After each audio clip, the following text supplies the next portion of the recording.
Welcome back, dreamers. I hope you're set it up to hear more disturbing tales. Before you drift to sleep, tell me in the comments from where you're listening from. It was a typical evening on shift. I had just finished a coffee and was gearing up for what we expected to be a relatively calm night when the call came in. It was for a 25-year-old male with a facial injury at a private residence located in the backyard of an apartment building. Pretty standard on the surface, but what caught my attention was the added detail that there wouldn't be any police backup.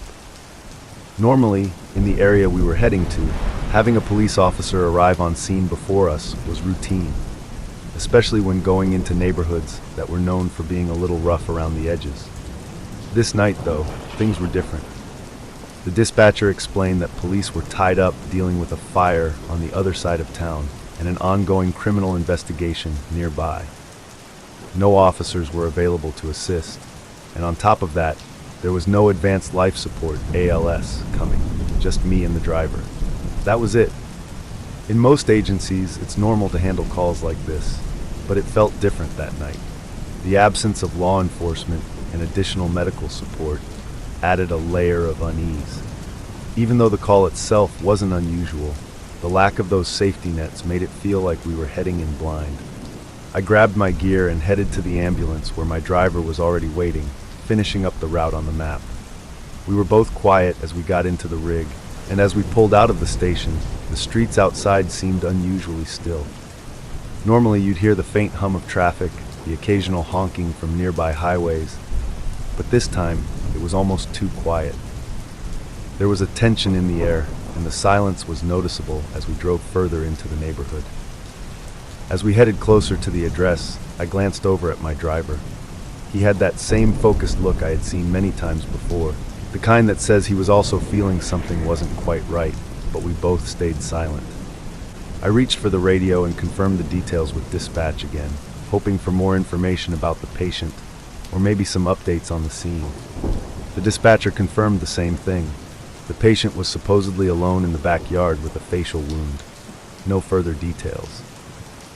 That little detail about being in the backyard kept replaying in my mind. Why would someone with an injury be outside, and why wasn't anyone else with him? The closer we got to the location, the more I started thinking about how isolated this part of the village could be at night. It wasn't a bad area exactly, but it had a reputation for being unpredictable. You'd have quiet streets and apartment blocks, but then there'd be pockets of activity where things could escalate quickly. I had been on a few calls in this neighborhood before, and while most were fine, there had been a few that turned tense. Neighbors getting involved, people crowding around, things feeling like they could spin out of control at any moment. As we drove down the narrow streets toward the address, the buildings around us seemed darker than usual.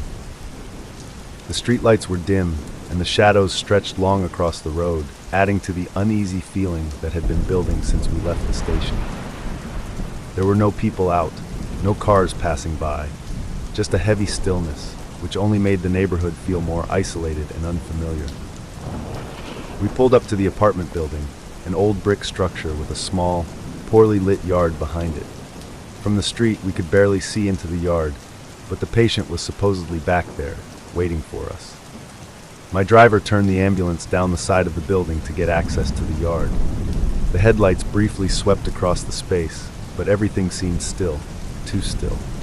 I leaned forward in my seat, squinting into the darkness, trying to spot any movement or sign of the patient. Nothing, just shadows. The yard was poorly lit, and all I could see were the vague outlines of trees and the back fence. I felt the tension in my chest start to tighten. That feeling you get when something doesn't quite sit right, but you can't put your finger on why. I turned to my driver, who was also scanning the area, but neither of us said anything. We were both waiting for something to jump out, but nothing came. The fact that the scene was so quiet made me feel even more uneasy. Normally, if someone was hurt and waiting for us, they'd be more visible, maybe waving or trying to flag us down. But this patient, there was no movement. No signs of anyone, just shadows and stillness. I double-checked the location on the map, making sure we were in the right place. We were. But there was no sign of life in that backyard, which left us with that creeping feeling that something wasn't right. As the ambulance pulled up behind the apartment building, the faint glow from the headlights barely cut through the thick shadows cast by the trees and the surrounding buildings.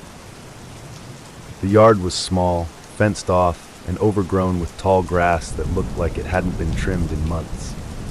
A couple of trash bins were tipped over, and there were some broken lawn chairs scattered near a back entrance. The place had that neglected look, like nobody really cared about keeping it up. It was the kind of scene where, in daylight, it would look abandoned, but at night it felt isolated and unsettling. The only source of light came from a few dim porch lights on nearby buildings, flickering as if they could go out at any moment. I leaned forward in my seat, trying to peer into the darkness. The shadows stretched across the yard, making it difficult to see anything clearly beyond a few feet in front of the ambulance. My eyes kept darting between the dark corners, searching for movement, but there was nothing at first, just the heavy quiet and the soft rustle of leaves in the breeze. Then, I spotted him. The patient was sitting on the ground, all the way across the yard near the back fence, in an area that was almost entirely swallowed by shadows. He was hunched over, sitting low, with his knees pulled up to his chest. His face was barely visible from where we were, but it was clear he wasn't making any effort to come toward us. He wasn't waving us down or calling out, just sitting there, still, like he didn't want to be seen. That was the first thing that didn't sit right with me. In situations like this, you expect some kind of urgency from the patient.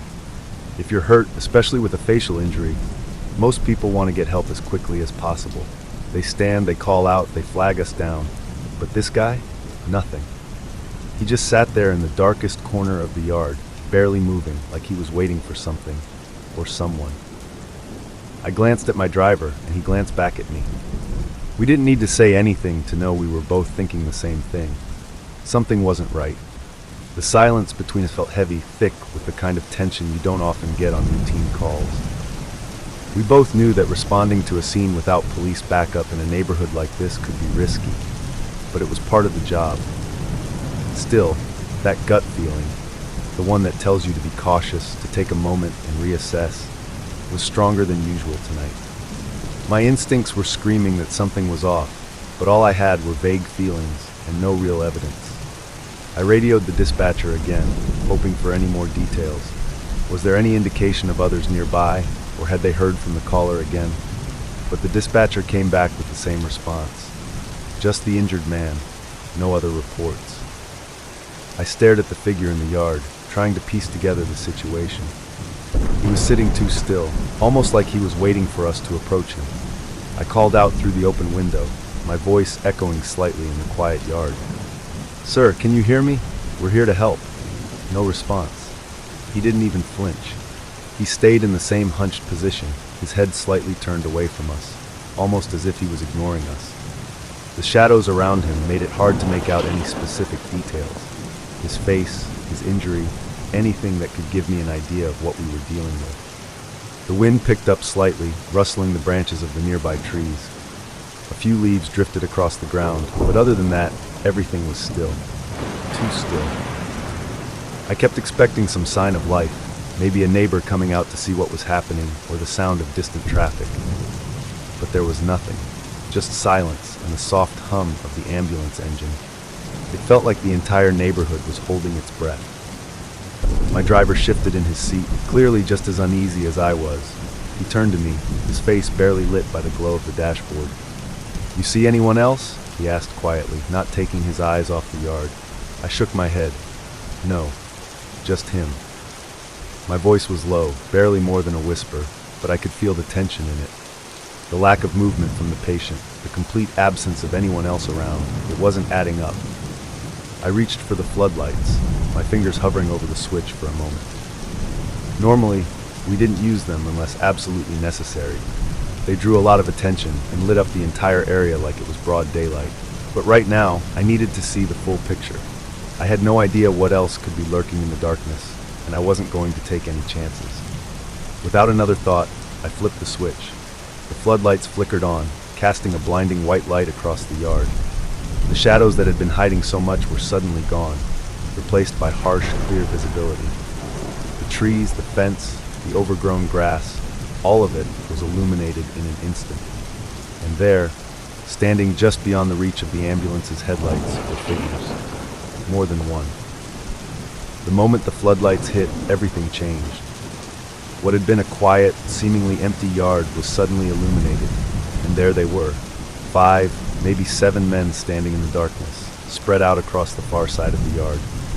They had been completely hidden in the shadows, lurking just out of sight. Now, with the bright lights flooding the area, their figures were unmistakable. They weren't just standing there idly either, they were holding weapons. Tire irons, baseball bats, and one of them even had what looked like a length of pipe. For a split second, it felt like time stopped. My heart slammed against my chest, and every muscle in my body tensed up. I could feel the hair on the back of my neck stand up, that primal surge of adrenaline kicking in as I realized exactly what was about to go down.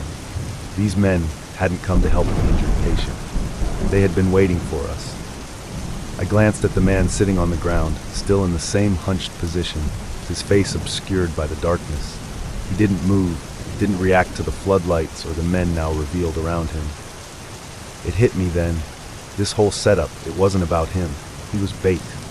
He was there to draw us in, to make us stop, to make us feel like we were just responding to an ordinary call. But the moment we got out of the ambulance, we would have been walking right into a trap. My driver didn't need to be told twice. The second the floodlights revealed the men, he slammed the ambulance into reverse, the tires screeching against the gravel as we backed out of the yard as fast as the rig could go. The men didn't move at first, just stood there, watching us with their weapons in hand, as if daring us to step out of the vehicle. I could feel the ambulance lurch as we sped backward, my pulse racing as I grabbed the radio. I fumbled for the call button, my hands shaking as I tried to stay focused. The adrenaline was kicking in full force now, and all I could think about was how close we had just come to being in real danger. I finally got a grip on the radio and called in for immediate assistance, my voice tight and urgent. "Dispatch, we need immediate backup. Ambush at the scene, multiple armed men."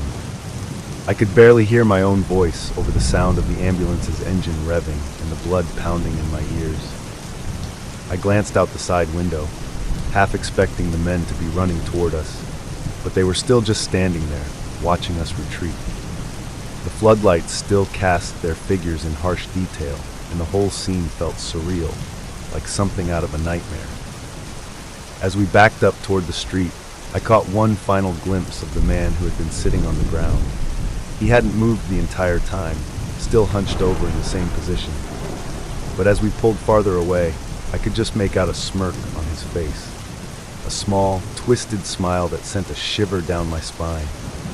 It was like he knew exactly what had happened, like he had played his role perfectly in setting up this ambush. Once we were back on the road, my driver hit the gas, and we sped away, putting as much distance between us and that scene as possible. I kept the radio in hand, waiting for a response from dispatch, hoping they would send backup immediately.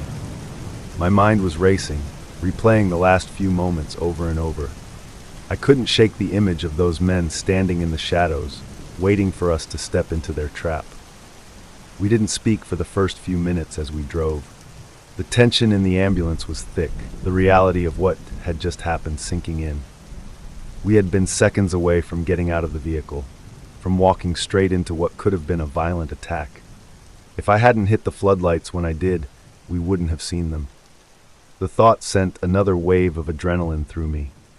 When I finally spoke, my voice was shaky. They were waiting for us. My driver nodded, his jaw tight as he kept his eyes on the road. They were going to jump us, he said, his voice low but certain. I didn't say anything after that. He was right, and we both knew it. Ambulances carry narcotics for medical purposes, and in certain areas, they can be a target. But this was something else. This was a coordinated setup, a group of men hiding in the shadows, ready to attack. We had narrowly escaped a potentially life-threatening situation. It took a while for backup to arrive, and by the time police got to the scene, the men had disappeared. There was no trace of them, no evidence of what had almost happened. The police took our statements, but without any clear leads, there wasn't much they could do. That night stayed with me for a long time. It was a reminder that sometimes the most dangerous situations aren't the ones that come with flashing lights and loud sirens. They're the ones that lurk in the shadows, hidden behind the routine, waiting for you to let your guard down. We hadn't gone back to that neighborhood since, and every time I drove past that area, I couldn't help but think about how close we came to not making it out of there. It was an ordinary evening. I had just come home from my part-time job, still in my uniform, tired but glad the day was over. My routine was simple: come home, change out of my work clothes, maybe grab a quick bite, and then unwind before bed. The house was quiet. I could hear my mom in the living room, probably watching one of her shows, and the faint sound of my brother playing video games in his room. Everything felt normal. I headed straight to my room and shut the door behind me. My room was dimly lit, the familiar space giving me a sense of comfort as it always did. I tossed my bag onto the chair that sat in the corner, the same chair that had become the designated spot for my half-used clothes. I kicked off my shoes, enjoying the release after being on my feet all day, and began to unbutton my shirt, letting it fall lazily onto the chair. I wasn't in any rush, just going through the motions. As I pulled off my work shirt and reached to grab a t-shirt, something caught my eye. I glanced over at the window. Something was off. My first instinct was to expect my own reflection, the usual darkened glass reflecting the soft light of the room behind me. But this time, it wasn't just my reflection staring back. There, on the other side of the window, was a man's face. I froze. My mind went blank for a second, trying to process what I was seeing. The face was just there, pressed against the glass, staring straight into my room. He wasn't moving, and there wasn't any emotion on his face, just his eyes fixed on me. My brain struggled to catch up, but all at once it hit me. My bedroom was on the second floor. There was no way someone should be standing there, looking in. I remembered the ladder we kept in the backyard, usually propped against the garage for when we needed to clean the gutters or do some repairs. My heart started pounding. Without thinking, I dropped to the floor. My first instinct was to get out of his sight, to make sure he couldn't see me anymore. My hands were shaking as I crawled across the floor toward the light switch, keeping my head low, praying he wouldn't try to come through the window. The panic was setting in hard now. My fingers fumbled as I reached the switch and turned off the lights, plunging the room into sudden darkness. I stayed on the floor, my back pressed against the cold hardwood, trying to catch my breath but barely able to think straight. I kept my eyes locked on the window, waiting to see if he was still there watching. The room was silent, but I could hear the blood rushing in my ears, my heart thudding loudly in my chest. I didn't dare move. I didn't even want to breathe too loudly, afraid that any sound would give me away, even though I knew he had already seen me. Seconds felt like minutes. My mind was racing with questions, but none of them had answers. How long had he been there? What did he want? Was he just watching, or was he planning something else? I didn't want to think about it, but the thoughts kept coming, creeping into my mind as I lay there in the dark. Eventually, I mustered the courage to look up at the window again, praying that he had gone. The face was no longer there, but my fear didn't ease. Something still felt wrong, but I didn't want to move, didn't want to risk being seen again. I stayed on the floor, barely daring to breathe, still watching the window, half expecting that man's face to reappear at any moment. My heart hadn't stopped pounding, and my mind was racing, trying to make sense of what was happening. The house felt eerily quiet now, too quiet. All I could hear was the sound of my own breathing, ragged and uneven, and the faint rustle of leaves outside. I didn't want to move, didn't want to get up or make any noise, but I couldn't just stay there forever. Slowly, I shifted slightly, raising my head just enough to peek over the edge of the windowsill, my eyes locked on the glass, terrified of what I might see. I was expecting him to be there, but when I looked, the face was gone. He wasn't standing there anymore, but something else was. At first, it didn't register. I blinked, trying to focus on what was now in front of me. And then it hit me. There was a camera. Instead of the man's face, there was now a camera, pointed directly at me. It It was positioned in such a way that it must have been recording the entire time, capturing every second of me sitting on the floor, trying to hide. The realization hit me like a punch to the gut. It wasn't just that someone had been watching me. It was that they had been recording me. There was a deliberate quality to it, something that made my skin crawl. I felt exposed, vulnerable in a way I hadn't before.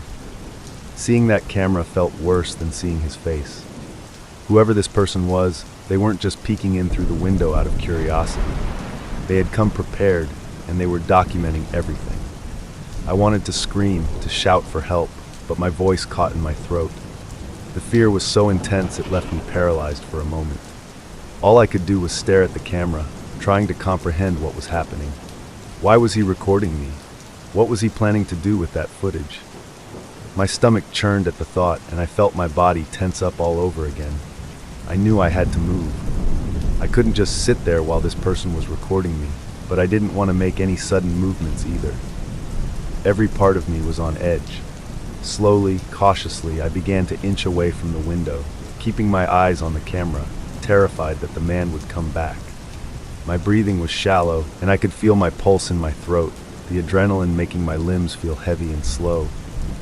I needed to get out, but the fear of being seen again was paralyzing. My hands were shaking as I tried to inch backward, slowly pulling myself away from the window without making any sudden movements. My eyes stayed locked on the camera, watching it as if it might suddenly lunge at me. I was still half-dressed, sitting on the floor in nothing but my undershirt and jeans, and that feeling of vulnerability only made it worse. In the back of my mind, I kept trying to think of what I should do next. Should I go to my mom? Should I call someone? But the only thought that kept coming back was that I had to get out of that room, right now. I had to move. I inched backward a little more, slowly at first, trying not to make any noise. My heart was still pounding in my chest, every thud reminding me that I wasn't safe. Finally, when I felt like I was far enough from the window, I couldn't hold back anymore. I got up as fast as I could, my feet slipping slightly on the floor as I scrambled to my feet. I didn't even bother grabbing the light switch. I just bolted. I ran out of my room, slamming the door behind me, and rushed down the hallway, my heart still racing. The house, which had felt so quiet before, suddenly seemed like a refuge compared to my room. I could hear the faint sound of the TV again as I approached the living room, and the distant clatter of my brother playing video games. It was almost surreal, like I had stepped out of one reality and into another, where everything was still normal. But it wasn't normal. I knew that. When I finally reached the living room, I tried to speak, but my voice came out in a shaky whisper at first. I was still trying to catch my breath, still trying to process what had just happened. My mom looked up from the TV, concern already written on her face as she saw how panicked I was. I could barely get the words out, stammering as I tried to explain what I had seen. The face, the camera, the ladder. My brother had already started to move toward the back door, ready to check it out before I could even finish. The fear was still fresh in my mind as they tried to make sense of what I was saying.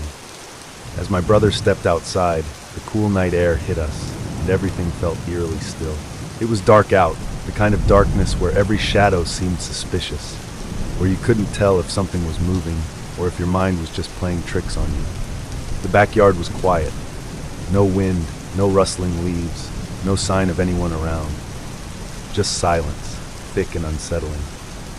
He turned on the flashlight, and we both scanned the yard, our eyes darting to every corner, half expecting the man to be standing there, watching us from behind a tree or in the shadows. The beam of the flashlight swept across the grass, illuminating the overgrown patches and the fence at the far end of the yard. It felt like it took forever to cover the whole area, but there was no sign of anyone. That's when he spotted it. Our ladder, normally propped up against the garage, far away from the house, was now lying on the ground right below my bedroom window. It had been moved, dragged across the yard, and placed exactly where the man must have used it to climb up and peer into my room. The sight of it, lying there so casually, sent another wave of fear through me. It confirmed everything. Someone had been there. Someone had gone out of their way to climb up and watch me. And not only that, they had brought a camera. My brother stepped closer to the ladder, his flashlight following it as he inspected the area. There were no footprints, no obvious signs of where the man might have gone. It was as if he had vanished into thin air after I spotted him. The unsettling part was that the ladder had been left behind, like it was meant to be found, a reminder of what had just happened. I couldn't stop staring at it, my mind running through all the horrible possibilities. We stood there in the backyard, both of us tense, scanning the yard for any sign of movement. But there was nothing. Whoever had been there was long gone, and the dark corners of the yard felt like they were hiding more than just shadows. My brother turned toward me, his face serious but calm, trying to reassure me in that older brother way. "I don't think he's still here," he said quietly, but his words didn't bring much comfort. The fact that he had been there at all, right outside my window, was enough to make me feel unsafe in my own home. We went back inside, locking the door behind us with a heavy thud that seemed to echo in the quiet house. My mom tried to calm me down, but I couldn't shake the fear. Every time I looked toward the hallway that led to my room, my mind went back to the camera, to the face in the window. The image was burned into my memory now, and no matter how much time passed that night, I couldn't stop thinking about it. My room no longer felt like my room.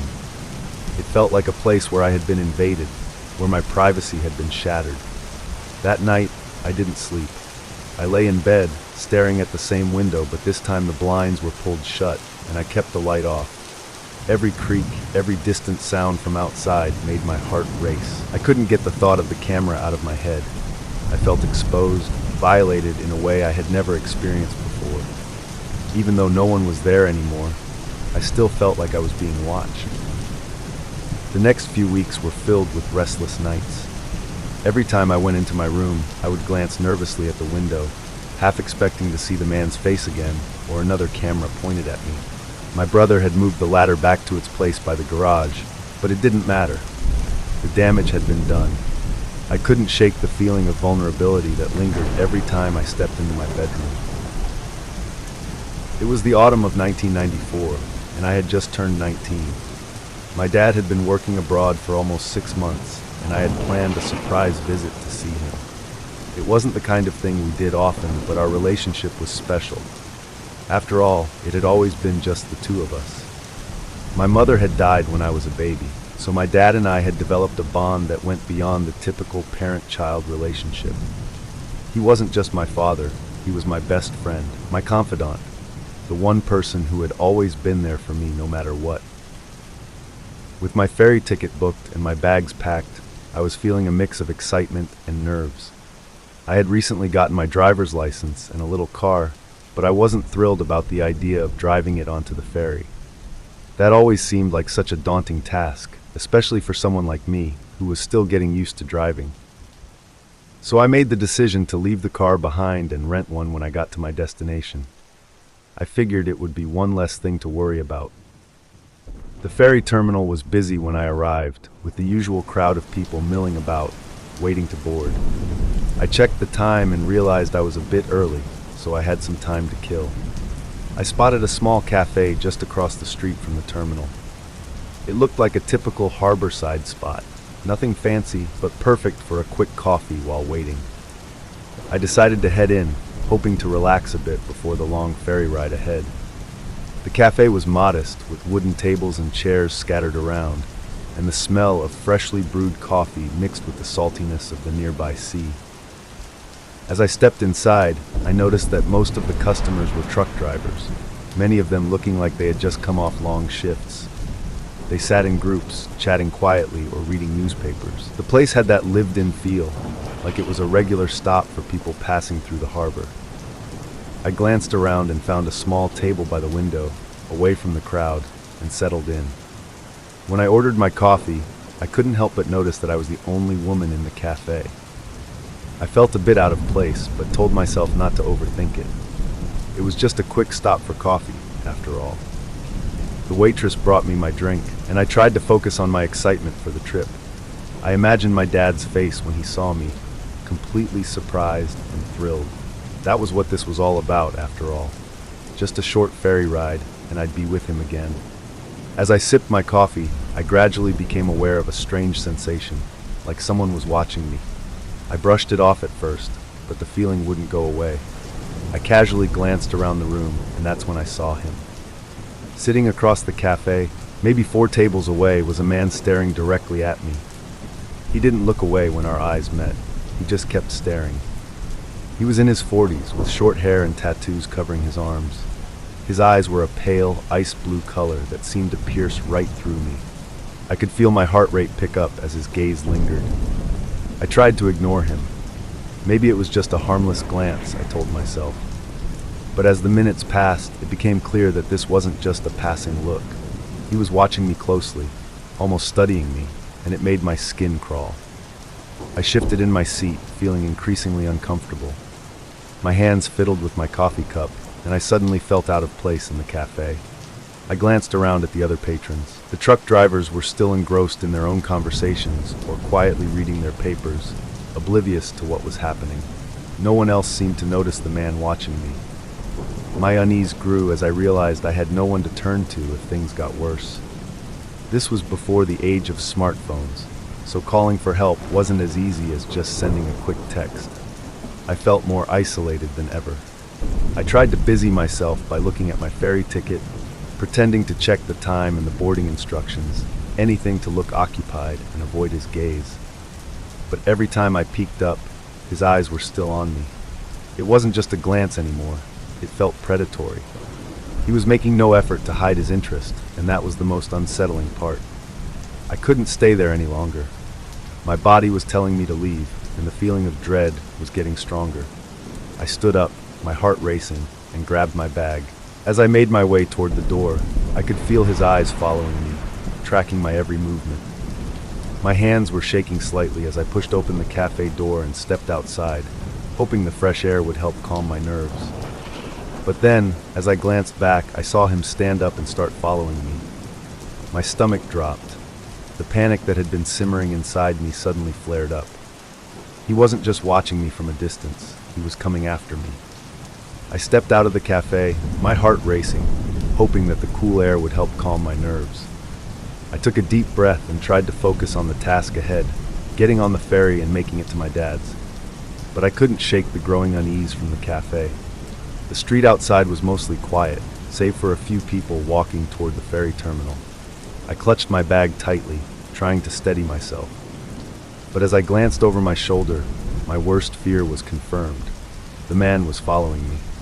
He had come out of the cafe not long after I had, and now he was walking just a few steps behind me. I tried to tell myself it was just a coincidence, that he was probably just heading to the ferry like everyone else. But I knew better. His eyes had never left me in the cafe, and now he was making no effort to hide the fact that he was trailing me. Panic surged through me. My mind raced, trying to think of what to do next. There weren't many people around, and with no cell phone, I couldn't call anyone for help. I felt trapped, exposed. I didn't want to make it obvious that I was scared, so I tried to act natural, walking toward the ferry terminal like I hadn't noticed him. But my thoughts were spinning. What should I do? Should I stop? Should I run? I reached the ferry terminal, and there were more people milling about now. Passengers waiting to board, dock workers loading cargo, the usual hustle of a harbor. The familiar sight of people gave me some comfort, but that comfort was quickly overshadowed by the realization that the man was still following me. He was a few steps behind, his gaze still locked on me. I glanced toward the ticket booth, thinking maybe I could make myself look busy and blend in with the crowd. I reached into my bag and pulled out my ferry ticket, pretending to double-check the boarding time. Maybe if I looked distracted, he'd lose interest and move on. But as I fumbled with my ticket, trying to stay calm, I felt his presence getting closer. Before I could fully process what was happening, he was right next to me. Without warning, he snatched the ticket out of my hand. "I'm on the same boat," he said, his voice unnervingly calm, but with a strange edge to it. "Looks like we'll have hours of each other's company." His words sent a cold chill down my spine. His tone was flat, but there was something unsettling hidden beneath it. A kind of forced friendliness that made my skin crawl. His icy blue eyes were locked onto mine, and I could feel the tension in his presence. He was too close, invading my personal space, and I felt trapped. For a split second, I was frozen, unsure of how to respond. I couldn't think straight. My mind was screaming at me to get away, to do anything to get out of this situation. But I couldn't move. The crowd around us suddenly felt distant, as if I were in my own isolated bubble, alone with this man who was clearly not just making small talk. There was an underlying menace in his voice, like he was testing how far he could push me. It was in that moment that a powerful wave of fear washed over me. I didn't know why, but something inside me was telling me that I couldn't get on that boat with this man. The feeling was overwhelming, almost primal. It wasn't just discomfort anymore. It was a gut-deep certainty that if I stepped onto that ferry, something terrible would happen. I could feel it in my bones. I didn't know what his intentions were, but I didn't want to find out. I made a split-second decision, the kind of decision where instinct takes over. I turned toward the restroom, my heart pounding in my chest. "I'll be right back," I mumbled, not really caring if he heard me or not. I needed to get out of his sight. I needed to hide. As I slipped into the restroom, I could still feel the adrenaline pumping through my veins. I locked the door behind me and leaned against it, my mind racing. I could hear my own breath, fast and shallow, as I tried to think of what to do next. I didn't want to leave the restroom. I didn't want to face him again. I looked at my watch. There was still time before the ferry was set to depart. Maybe if I waited long enough, he would give up and get on the boat without me. The fear wouldn't let go. It was there, gnawing at me, telling me that getting on that ferry would be a mistake.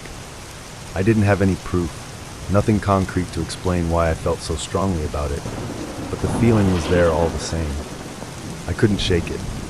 The more I thought about it, the more certain I became that I wasn't going to get on that ferry, no matter what. I stayed in the restroom for what felt like an eternity, my heart still pounding in my chest as I tried to calm down. The door was locked, but I couldn't stop the fear gnawing at me. I kept replaying the man's words in my head, how casually he had taken my ticket, how confidently he had said we'd be spending hours together on the ferry. My instincts told me one thing: I wasn't safe as long as he knew where I was. I sat on the cold tile floor, huddled against the door, listening to the faint murmur of voices outside. I knew the ferry wouldn't wait much longer before boarding, and the rational part of me kept saying that I was overreacting, that I was safe now in the crowd. But the feeling in my gut was too strong to ignore. I had no idea what this man was planning, but I knew one thing: I couldn't let him get me alone on that ferry. The thought of being trapped on the open sea with him, where no one could easily help, sent waves of panic through me. Eventually, I heard the sounds of people boarding the ferry, footsteps shuffling, muffled conversations, the occasional clang of metal as they prepared the ship for departure. Time seemed to drag on, but I stayed put, my breath shallow and my mind racing with possibilities. Would he give up and board the ferry without me? Or was he waiting for me, lurking outside, trying to catch me when I least expected it? I couldn't take the chance. I checked my watch. Boarding must have nearly finished by now. The ferry would be departing soon. I stood up and cautiously unlocked the restroom door, cracking it open just enough to peek outside. The terminal was quiet now, the once bustling crowd having boarded the ship. I couldn't see the man anywhere, but that didn't ease my nerves. I made up my mind. I wasn't getting on that boat. There would be another ferry later, and I could deal with the inconvenience of rebooking my ticket. The risk of staying felt too high. My legs were shaky as I stepped out of the restroom and walked quickly toward the ticket counter. The fear was still there, sitting in the pit of my stomach, but I felt a strange sense of relief, knowing that I had made the right decision. I wasn't going to board that ferry. As I rebooked my ticket for the next departure, I kept glancing around the terminal, half expecting to see the man again, but he was nowhere to be seen. The woman at the counter asked me if everything was all right, and I forced a smile, trying to shake off the lingering fear.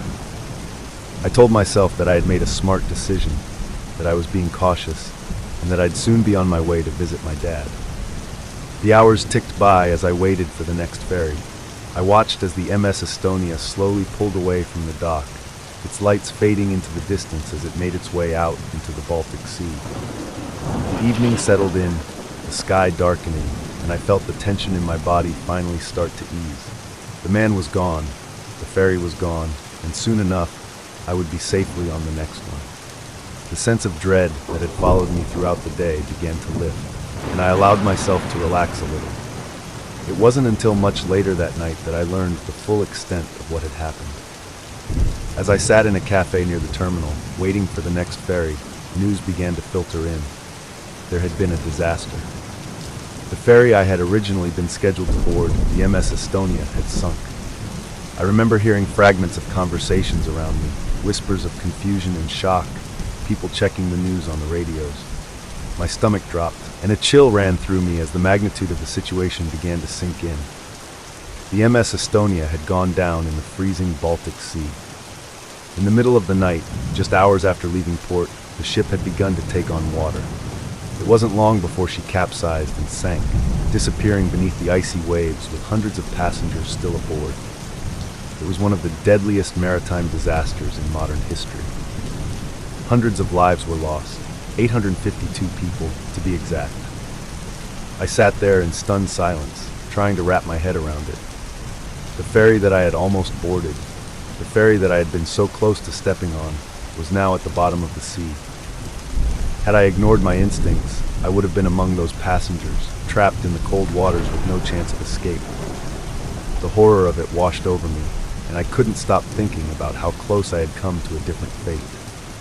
That overwhelming sense of danger I had felt earlier, it wasn't just about the creepy man in the cafe. It was something bigger, something deeper. I had no way of knowing what would happen, but my instincts had saved me from something far more terrifying than I could have imagined. I never saw the man again. For all I know, he may have boarded the ferry and met the same fate as so many others. I couldn't get the image of him, with his cold, piercing eyes, out of my mind. But as the days passed and the news of the disaster continued to unfold, I realized how lucky I had been. That creepy encounter had saved my life. It was a typical night for my sister. Her husband had just left for his graveyard shift, leaving her alone in the house with their newborn baby, only a few months old. The baby had finally fallen asleep after hours of rocking and feeding, and the house was steeped in the deep quiet that comes only in the early hours of the morning. My sister was used to this routine by now, being up late, keeping one ear on the baby monitor in case he stirred.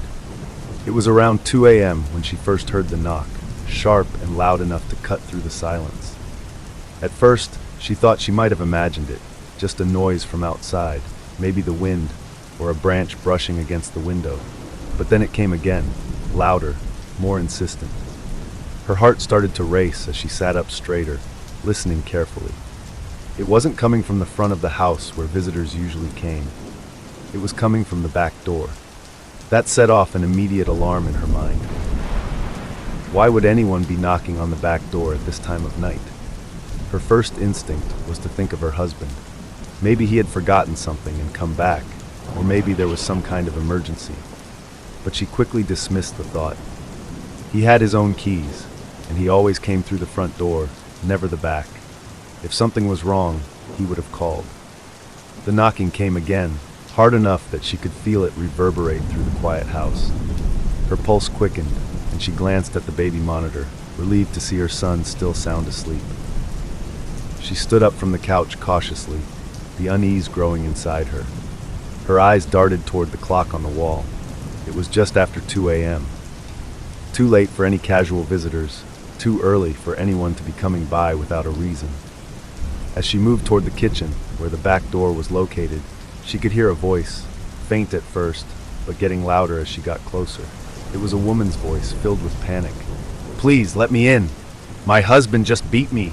He's coming after me," the woman shouted, her words frantic and desperate. My sister froze at the edge of the kitchen, her mind racing. Her first instinct was to help, but something about the situation felt wrong. It was the middle of the night, and there was no one else around. She couldn't recall hearing any other commotion in the neighborhood. No sounds of fighting or shouting outside, nothing to suggest an argument had taken place. The voice outside continued, pleading, Please, I need to hide. He's coming. He's going to hurt me. She peeked cautiously around the corner, just enough to catch a glimpse through the small window next to the back door.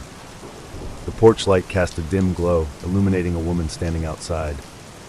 Her hair was a mess, her clothes disheveled, and she looked around nervously as if expecting someone to appear at any moment. The woman's hands were pressed against the door, her knuckles white as she pounded on it again. Her breath was heavy, and her face was flushed with what looked like fear.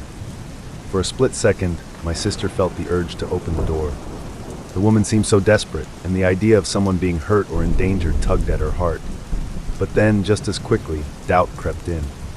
She didn't know this woman, had never seen her before. Why was she here, at this house, at this hour? The back door was an unusual place for someone to knock, especially in the middle of the night. It wasn't the kind of door anyone unfamiliar with the house would approach. It was tucked away, not visible from the street. And then there was her baby, sleeping soundly just down the hall, completely unaware of the potential danger outside. Her protective instincts kicked in. The woman knocked again, harder this time, and my sister's thoughts raced. What should I do? She asked herself. She wasn't the kind of person to ignore someone in need, but everything about this situation felt wrong. She couldn't shake the feeling that something more was going on. Her baby's safety was her top priority, and that meant she couldn't take any chances. The woman continued pleading, her voice growing more desperate, but there was no mention of calling the police. "Just let me in," the woman repeated. "He's going to find me." My sister's skin prickled at those words. She inched closer to the door, still not revealing herself. "I can't let you in," she finally called out, keeping her voice steady but quiet. "But I'll call the police for you." There was a pause, and for a brief moment, everything was silent. My sister's heart thudded in her chest as she waited for the woman to respond. The uneasy feeling in her gut only deepened as the silence stretched on. Then, the woman's voice came again, this time lower and more controlled. "No," she said sharply. "Don't call the police. Just let me in." That was when my sister knew something was definitely wrong. The sense of danger intensified as she stepped back from the door, her hands trembling slightly. Why wouldn't the woman want the police involved? If she were truly in danger, that would be the first thing she would ask for, wouldn't it? The shift in the woman's tone was enough to send alarm bells ringing in my sister's head. She quickly realized that she was in no position to open the door, no matter how desperate the woman seemed. Her instincts told her to back away, to stay quiet and not take any further risks. As soon as the woman said, "Don't call the police," my sister felt a chill run down her spine. The words echoed in her mind. There was something off about the request. Why wouldn't someone in real danger want the police involved? That's when her fear turned into full-blown suspicion. She took a step back from the door, her heart now pounding even harder in her chest. Something about the situation didn't add up, and her instincts were screaming at her to stay on guard. The woman remained outside, pacing on the porch, her footsteps heavy on the wooden boards. Every now and then, she would stop and bang on the door again, repeating her plea to be let in, her voice growing sharper, more insistent. "Please, just let me in. I need to get away from him." My sister could hear the desperation in her voice, but the red flags were becoming too obvious to ignore. Why would someone running from an attacker linger so close to the house instead of trying to escape further down the street? My sister stood there, gripping her phone tightly in her hand, debating what to do next. She thought about calling the police anyway, but her fingers hovered over the keypad, hesitant. She didn't want to make the wrong move. If this woman really was in danger, she didn't want to ignore her. But if her gut feeling was right, if this was all a setup, then calling the police might escalate the situation. She didn't want to provoke the woman outside if this was some kind of trick. She moved quietly across the kitchen, peeking out of the window beside the back door again. The woman's back was to the door now, and she kept glancing nervously down the street, as if waiting for someone. My sister's heart raced as she watched the woman's body language. She wasn't acting like someone terrified for her life. There was no urgency in her movements, no sense of panic. In fact, the longer my sister observed, the more it seemed like the woman was stalling, waiting for something. or worse, waiting for someone. The hairs on the back of her neck stood on end. She stepped back from the window, her mind racing with possibilities. Could someone else be involved? Was there another person lurking just out of sight, waiting for my sister to open the door? The thought sent a fresh wave of fear through her. She moved back into the hallway, further from the door, feeling the need to put more distance between herself and the unsettling scene outside. As she backed away, her mind flashed to her newborn son, still sleeping soundly in his room. The baby monitor showed nothing unusual, just the peaceful sound of his breathing, but the weight of responsibility hit her hard. She couldn't afford to take any risks, not with her baby in the house. Her maternal instincts took over completely now. Her primary concern was keeping her child safe from whatever threat might be lurking outside. She knew then that there was no way she was opening that door. Another knock, this one softer but still persistent. The woman's voice cracked through the door again. "Please, don't leave me out here." My sister stood frozen for a moment, feeling the tension build in the room around her. It was as if the air itself had grown heavier, thick with uncertainty and danger. Every second that passed made her more certain that this wasn't a simple cry for help. The woman's tone changed once again, growing more irritated, less desperate. "You can't leave me out here like this," she demanded. The shift in her demeanor was chilling. There was no longer fear in her voice, only frustration. My sister felt her heart skip a beat. The mask had slipped. Whatever act the woman had been putting on was starting to fall apart. "I'm calling the police," my sister called through the door, her voice firm this time. She was done hesitating. She had to make sure this situation didn't escalate any further. The woman outside was silent for a long moment, and my sister stood still, holding her breath, listening for any sign of movement. Then, without another word, the woman was gone. My sister couldn't hear her footsteps anymore. No more knocks on the door. Just silence. She didn't dare open the door to check if the woman had really left. Instead, she went to grab her phone and quickly called 911. As she waited for the police to arrive, every noise in the house seemed amplified. The creak of the floorboards under her feet, the rustling of the leaves outside. It was as if the entire house was holding its breath with her, waiting for whatever would come next. As the silence settled in, my sister stood frozen in the hallway, still gripping her phone tightly. She had called the police, but the minutes seemed to stretch on endlessly as she waited for them to arrive. Every second felt like an hour, and the house, which was usually a place of comfort and safety, now felt filled with tension and dread. She could still feel the unease lingering in the air, as if something dangerous had been in her home, even though the woman was no longer outside. She kept glancing at the baby monitor, reassured by the peaceful image of her son still fast asleep in his crib. But the fear gnawed at her. What if the woman hadn't been alone? What if someone was still out there, waiting in the dark, just beyond the back door? She knew she couldn't let her guard down. Even though the banging on the door had stopped, her instincts told her this wasn't over. Finally, after what felt like an eternity, she saw the flashing lights of the police cruiser outside. The sight of those lights brought a sense of relief, but also a deeper sense of realization. This situation wasn't just some random late-night scare. It was something far more sinister. My sister moved to the front of the house and opened the door for the officers, quickly explaining what had happened. They listened carefully, their expressions growing more serious as she told them about the woman's insistence, her refusal to involve the police, and the strange way she had disappeared when help was mentioned. The officers nodded as they took down her account, and after they had gathered enough details, they asked my sister if they could take a look around the property. She agreed, feeling a little more reassured now that they were there, but still deeply unsettled. The officers moved around the perimeter of the house, shining their flashlights into the dark corners of the yard, checking the windows and doors for any signs of forced entry. Every time their lights swept across the porch, my sister felt a shiver run down her spine, remembering the frantic knocking and the woman's haunting voice demanding to be led inside. After a few minutes, the officers returned to the front door. Their faces were calm, but what they told her next made her blood run cold. There was another incident just a few streets down, one of the officers said. A couple reported the exact same thing.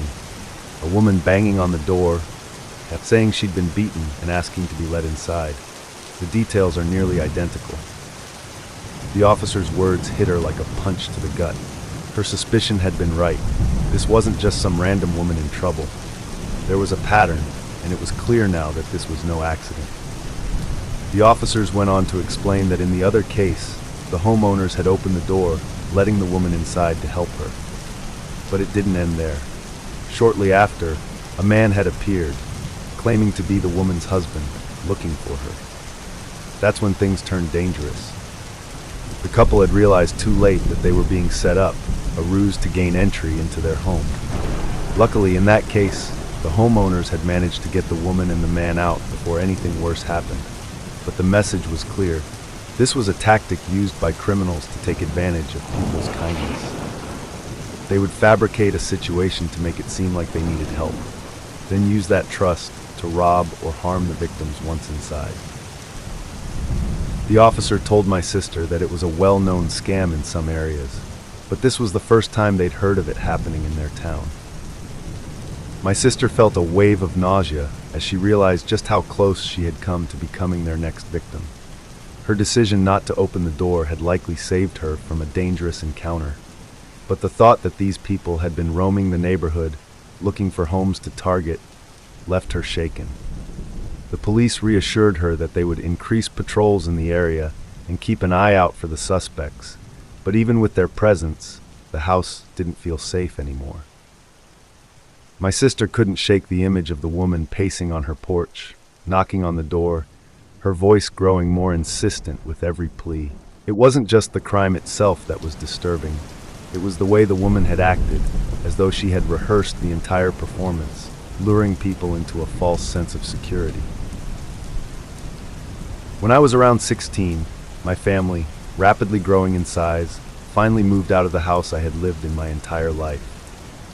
As we packed up, there was a lot of reminiscing about the good memories we had in that house, and I found myself growing nostalgic for the little things we used to do. It was bittersweet, knowing that soon, all those familiar places would belong to someone else. One day, while sorting through boxes and deciding what to keep and what to toss, I felt drawn to a spot I hadn't thought about in years, the downstairs closet. This wasn't just any closet, though. It was one of those deep ones that extends under the stairs, a little hideaway that I used to retreat to for some peace and quiet when I was younger. With the house bustling with activity, I figured it might be nice to revisit my old hiding spot, just for old time's sake.